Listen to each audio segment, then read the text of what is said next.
ஏன் ஒரு மாதிரி இருக்க? என்னாச்சு? உன் சித்தி இன்னும் கொஞ்சம் சரியானவங்களா இருந்திருக்கலாம். அவங்களால தான் இவ்வளோ பிரச்சனையும். இப்போ பாரு, அவங்களும் கஷ்டப்படுற மாதிரி ஆயிடுச்சு. அவங்க பண்ண தப்புக்கு தண்டனை அனுபவிச்சு தானே ஆகணும். இதுக்கு நீயே ஃபீல் பண்ற? அப்படி இல்லை ரேவதி, அவங்களும் இந்த குடும்பத்தில் ஒருத்தங்க தானே. அவங்க போலீஸ் ஸ்டேஷன் போகிறதுக்கு நான் காரணமாயிட்டேன்னு நினைக்கும் போது கஷ்டமாக இருக்கு. நீ இவ்ளோ ஃபீல் பண்ற அளவுக்கு அவங்க அதுக்கு ஒர்த்தானவங்களே இல்ல. இனிமே வெளியே வந்தா கூட உன்னை எப்படி பழி வாங்கணும்னு தான் பாப்பாங்க. அவங்க ஒரு விஷச்செடி மாதிரி வெட்ட வெட்ட வளர்ந்துட்டே தான் இருப்பாங்க.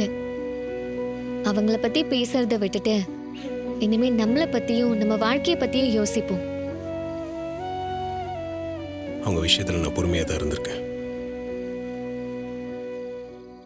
ஆனால் எப்போ நீ லாக்கப்பில் இருக்கிறதுக்கு அவங்க காரணமாயிட்டாங்களோ அதுக்கப்புறம் நான் எப்படி பொறுமையாக இருக்க முடியும்? அது அவங்கள பற்றின உண்மை எல்லாத்தையும் உங்கள் அம்மா கிட்ட சொல்ல வேண்டியதாக போச்சு. அத்தை தான் இதனால ரொம்ப அப்செட் ஆயிருப்பாங்க. ஆமா, அம்மா பாவம்.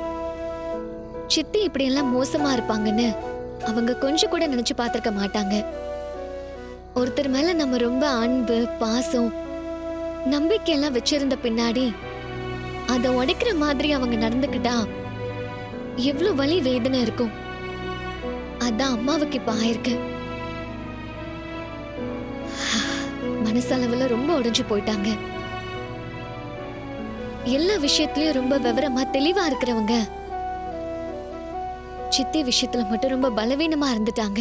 அத்தை அவங்க மேல வச்சிருக்க பாசம் தான் உங்களை சிந்திக்க விடாம பண்ணிருச்சு.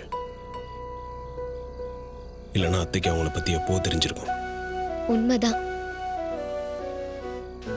அம்மா இதை விட எவ்வளவோ பிரச்சனைகளை சந்திச்சிருக்காங்க. அப்பெல்லாம் இப்படி கலங்கி போனதே இல்ல.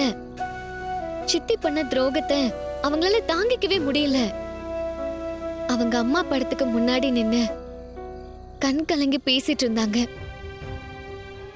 இப்படி அவங்க உடைஞ்சு போய் நான் பார்த்ததே இல்ல. தங்கச்சி மேல அம்மாவுக்கு அவ்வளோ பாசம். ஆனா சித்தி அம்மாவோட பாசத்தை புரிஞ்சுக்காம அவங்களுக்கே கெடுதல் நினைச்சிருக்காங்க. அவங்க பல கஷ்டங்களை கடந்து வந்தவங்க. இதையும் கண்டிப்பா கடந்து வந்துருவாங்க.